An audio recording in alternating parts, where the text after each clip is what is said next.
देखो मुझे खाऊँ पोड़ पिठा अरे सॉरी सॉरी मुझे तुमको कहूँ भूल प्रथम तो छाड़ ए कहीदे तो hello everyone welcome back to my mini blog. तो सकाल सकाल उठिक पोड़ पिठा खाई मुझे गेल सहित गेल होती। तो आज आप जानते कौन तो मुझे कहीदे आज हूँ आम ओडिया वर्ष ओडिया परंपरार सबुठारु बड़ पर्व रज पर्व जोटा कि ओडिया घर प्रति घरे घरे पालन कराए। तो सहीटा भी आम घर से पालन हम। तो सकाल सकाल मुझे पलि देखा नाच भिड भाईर मेमोरी भी आसाला देखापी पलि देखी सारिक मुझे आसी रजर विवेचना करी रज एपटे आसी फर्स्ट मैं प्रभु को भले बोले पूजा करके जाइली आमर।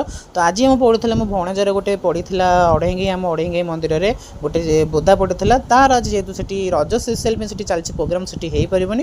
तो से आम घर ही होता। तो घर समस्त कुणिया मित्र आसते चलता रज हो मैंने पोड़ पिठा सब तो खाया पीया हम। तापर खाया भितर मो माँ देखुना सकाल सब खाई कौ रेट्रे शोई पड़ी भाई ताकू दुनिया जाक निद जिते हो कारण ता गोड़ टे खराब एक्चुअली सब अलग बिले मैंने कामुड़ी दौरान से भयर शोई पड़े। तो देखिपे मुझे खाई दूसरी पिठा बिस्कुट चा तापर आम गेलु आरिक समस्त आसी तो आसला आम रोसईवास आरंभ होता है। जहाँ भी हो आपण मैंने केमती रज सेलिब्रेशन से मत निश्चय कमेंट करवा। आम रज सेलिब्रेशन आम बंधु बांधव समस्त भाई भौणी समस्त से कटिला।